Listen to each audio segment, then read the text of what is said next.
Friends, MPPSC studies में आपका एक बार फिर से स्वागत है। आज है 28 जुलाई और है विश्व प्रकृति संरक्षण दिवस। तो एज ए स्टूडेंट हम एक आज प्लेज लें कि हम आगे आने वाली अपनी लाइफ में प्रकृति को संरक्षित करते हुए ही कोई भी काम करेंगे। तो पिछले वीडियो में हमने देखा था कि मध्य प्रदेश का एक सामान्य परिचय, जिसमें हमने मध्य प्रदेश की कुछ जानकारियां हासिल की। आज हम देखेंगे कि मध्य प्रदेश का गठन किस प्रकार हुआ, उसके गठन की यात्रा किस प्रकार रही। तो चलिए शुरू करते हैं। तो मध्य प्रदेश की गठन यात्रा। तो मध्य प्रदेश का गठन हुआ 1 नवंबर 1956 को। ये आप सब जानते हैं, ये पिछले वीडियो में अपन ने देखा। कब हुआ? 1 नवंबर 1956 को।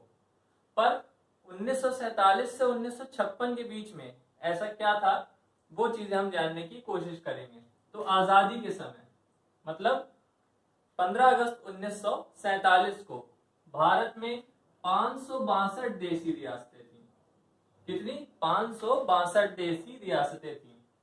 अब वो देशी रियासतें दो प्रकार से थी। ये पहली थी देशी रियासतें और दूसरी ब्रिटिश प्रांत। तो देशी रियासतें वे थी जो राजा के द्वारा शासन प्रशासन तो देखा जाता था, जिनमें राजा के द्वारा शासन प्रशासन देखा जाता था, परंतु वो मुख्य बागडोर अंग्रेजी शासक के अधीन थी। पूरा भारत ही अंग्रेजों के अधीन था, पर कहीं कहीं राजा होते थे, कहीं कहीं अंग्रेज डायरेक्ट प्रशासन करते थे। तो देशी रियासतें उन्हें कहते हैं जहां पर अंग्रेजी शासन था, परंतु जो कामकाज था वो राजा देखता था। अब दूसरी थी ब्रिटिश प्रांत, जहां पर अंग्रेजी सत्ता डायरेक्ट अपना प्रभुत्व रखती थी। तो वह राज्य प्रांत जो सीधे अंग्रेजी सत्ता के अधीन थे, वे ब्रिटिश प्रांत कहलाते थे। तो आगे देखते हैं आगे क्या हुआ। तो फ्रेंड्स, आगे ये है कि उसके बाद भारतीय स्वतंत्रता अधिनियम 1947 के द्वारा भारत को अंग्रेजों से आजादी मिली। इसमें क्या हुआ, इस अधिनियम के नाम से आप समझ पा रहे होंगे कि ये अंग्रेजों द्वारा पारित किया गया, ब्रिटिश पार्लियामेंट द्वारा पारित किया गया, जिसमें यह बताया गया कि भारत को स्वतंत्र किया जा रहा है 15 अगस्त 1947 को, पर उसे दो भागों में या दो अधिराज्यों में बांट दिया जाएगा। वो दो भाग कौन से होंगे? एक होगा भारत और दूसरा होगा पाकिस्तान, क्योंकि मुस्लिम लीग द्वारा पाकिस्तान की मांग बहुत ही जोरों से हो रही थी।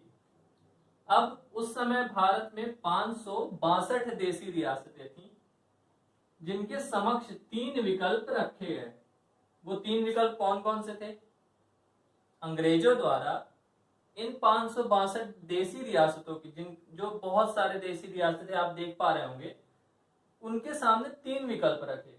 या तो वो भारत में मिल जाए, या तो वो पाकिस्तान में मिल जाए, या तो वो स्वतंत्र रहे। यहां पर अंग्रेजों ने बहुत ही बड़ा गेम खेला। अब 562 में से 559 रियासतों ने तो यह निर्णय ले लिया कि वे भारत या पाकिस्तान में मिल जाएंगे। पर ये तीसरा ऑप्शन, जिसमें 3 रियासतों ने स्वतंत्र रहने का निर्णय ले लिया। अब इन तीनों रियासतों की अलग अलग कहानी है। पहली रियासत है जूनागढ़, जो गुजरात के आसपास है, जो आप देख पा रहे होंगे। फिर है हैदराबाद।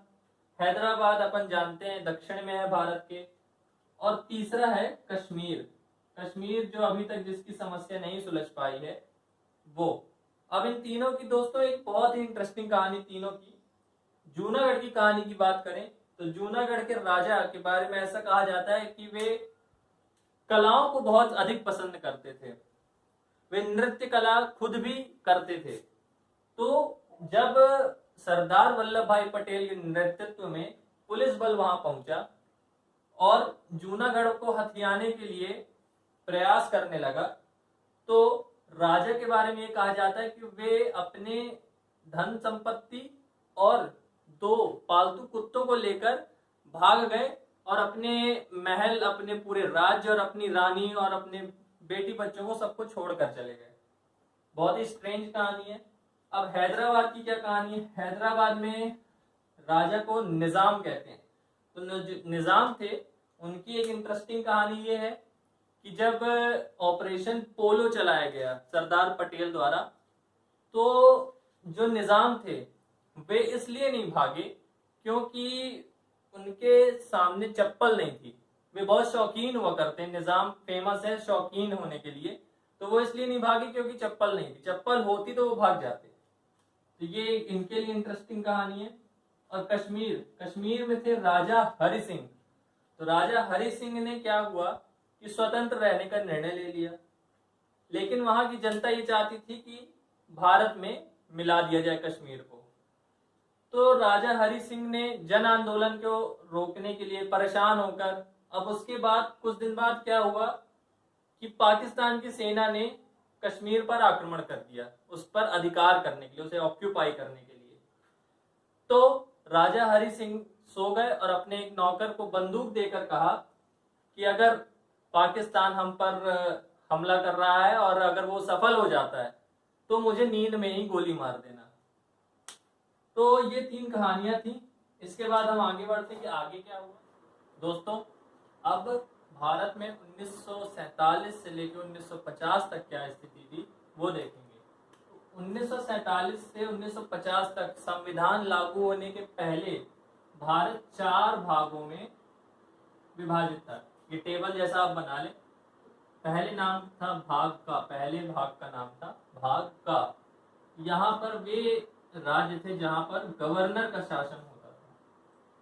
दूसरा भाग था भाग बा, यहाँ पर विधानमंडल और शाही शासन दोनों थे। राजा भी हुआ करते थे कहीं कहीं पे, उनका राज्य उनके हाथों से लिया नहीं गया था पूरी तरह, पर सरकार द्वारा वहां विधानमंडल का एक गठन किया गया। उसके बाद भाग गा में ब्रिटिश भारत के मुख्य आयुक्तों का शासन था। जो ब्रिटिश भारत के समय पर जो राज्यों में आयुक्त हुआ करते थे, उन्हीं आयुक्तों को उनका शासन दे दिया गया था राजाओं को हटाकर। और भाग घा में यहाँ पर केंद्रीय शासन था, मतलब सेंट्रल, केंद्र का शासन था। और ये सिर्फ एक राज्य था जहां पर केंद्र का शासन था, वो था अंडमान निकोबार द्वीप समूह। अब 1947 के बाद 1948 में एक आयोग बनाया गया, धर आयोग, उसके बारे में हम देखते हैं। तो दोस्तों, 1947 से ही भारत में भाषा के आधार पर राज्यों के निर्माण की मांगे उठने लगी कि एक मराठी राज्य चाहिए, एक गुजराती भाषा चलती है उसके अनुसार एक राज्य चाहिए, उसके बाद पंजाबी राज्य चाहिए, तेलुगु राज्य चाहिए। तो इस कारण से सरकार ने एक आयोग का गठन किया जिसका नाम था धर आयोग। और ये बना कब? ये बना जून 1948 को। कब बना? जून 1948 को। इसे नोट कर लें। अब इसका गठन किसके द्वारा किया गया? गठन किया गया भारत सरकार द्वारा, जैसा मैंने बताया आपको। अब इसका उद्देश्य क्या था? उद्देश्य था भाषाई आधार पर राज्यों का गठन हो या ना हो, इस पर एक रिपोर्ट पेश करना। एक सर्वे करें और उस पर एक रिपोर्ट दें कि भाषाई आधार पर राज्यों का गठन हो या ना हो। अब उन्होंने रिपोर्ट कब दी? रिपोर्ट दी उन्होंने जून 1948 को। गठन हुआ जून 1948 को, रिपोर्ट दी दिसंबर 1948 को। सही कर लीजिएगा आप लोग। में उन्होंने रिपोर्ट पेश की और भाषाई आधार पर राज्यों के निर्माण को नकारा। उन्होंने बोला कि भाषा के आधार पर राज्य नहीं बनने चाहिए। अब इसका परिणाम क्या हुआ? जब लोगों को इस रिपोर्ट के बारे में मालूम चला तो इससे जनता में भारी असंतोष फैल गया। अब इसके बाद सरकार ने क्या किया? सरकार ने इसके बाद एक JVP कमेटी की स्थापना की जो इस बात के लिए फिर से रिसर्च करे। तो आइए उस रिपोर्ट को देखते हैं। अब आगे क्या हुआ? धर आयोग के बाद बनाई गई JVP कमेटी, JVP समिति। क्योंकि और ये कब बना दी गई? दिसंबर 1948 को ही इसे बना दिया गया, क्योंकि लोगों में बहुत ज्यादा ही गुस्सा भर गया था। तो कांग्रेस द्वारा दिसंबर 1948 को ये बनाई गई। अब JVP का मतलब क्या है इस पे? तो J का मतलब है जवाहरलाल नेहरू, V का मतलब है सरदार वल्लभ भाई पटेल और P का मतलब है पट्टाभी सीतारमैया। यह एक बहुत बड़ी कमेटी थी जिसपे मतलब बड़े 3 नेता थे। अब इन्होंने रिपोर्ट में क्या कहा अपनी, इन्होंने रिपोर्ट दी अपनी अप्रैल 1949 को, लगभग 4 महीने बाद। अब इस समिति ने भी भाषाई आधार पर राज्यों के गठन को नकारा। इन्होंने भी यही बोला कि नहीं, राज्य जो है वो प्रशासनिक सुविधा के आधार पर ही बनेंगे, भाषा के आधार पर उनका विभाजन नहीं होगा। तो इसके परिणाम क्या हुए, इस रिपोर्ट जो इन्होंने दी उसके परिणाम क्या सामने आए, तो फिर जनता में भारी असंतोष और रोष फैल गया। जनता फिर से बहुत ज्यादा असंतुष्ट हो गई और 1953 को समाज सुधारक पोट्टी श्री रामल्लू ने तेलुगु क्षेत्र में अनशन शुरू कर दिया और 58 दिन के बाद, कितने दिन के बाद, 58 दिन के बाद उनकी मृत्यु हो गई। इस कारण से अक्टूबर 1953 को तेलुगु क्षेत्रों को मिलाकर आंध्र प्रदेश राज्य की स्थापना की गई। ये भाषाई आधार पर राज्य बनने वाला पहला राज्य था आंध्र प्रदेश। और इसकी राजधानी क्या थी, इसकी राजधानी थी कर्नूल। ये याद रखिएगा, इसकी राजधानी क्या थी, कर्नूल। उस समय इसकी राजधानी कर्नूल थी। और ये राज्य पुनर्गठन अधिनियम 1953 के द्वारा इसे राज्य बनाया गया। अब इसके बाद क्या हुआ, अब जैसे ही ये राज्य बन गया तो अन्य मांगों के उठने के कारण एक और समिति बनानी पड़ी, और भी मांगे उठने लगी। तो फिर सरकार ने कहा कि एक फजल अली आयोग बनाया जाए जो इसका निर्धारण करे कि भाषा के आधार पर कौन कौन से राज्यों का निर्माण किया जाए। तो चलिए हम फजल अली आयोग देखें। तो फ्रेंड्स, फजल अली आयोग का निर्माण दिसंबर 1953 को किया गया था। कब किया गया था, दिसंबर 1953 को किया गया। इसके अध्यक्ष कौन थे, जैसा कि नाम में ही लिखा है, डॉक्टर फजल अली। इनके सदस्य कौन कौन थे, ये भी इंपॉर्टेंट है। पहले सदस्य थे हृदयनाथ कुंजरू और दूसरे थे के.एम. पर्णिकर। ये नाम आप याद रख लें। अध्यक्ष थे फजल अली और सदस्य थे हृदयनाथ कुंजरू और के.एम. पर्णिकर। अब इन्होंने क्या रिपोर्ट दी, इन्होंने रिपोर्ट दी कि ऐसी व्यवस्था हो कि शांति भंग ना हो और एकता भी बनी रहे, तथा भाग का, खा, ग और घा को समाप्त कर राज्य बना दिया जाए।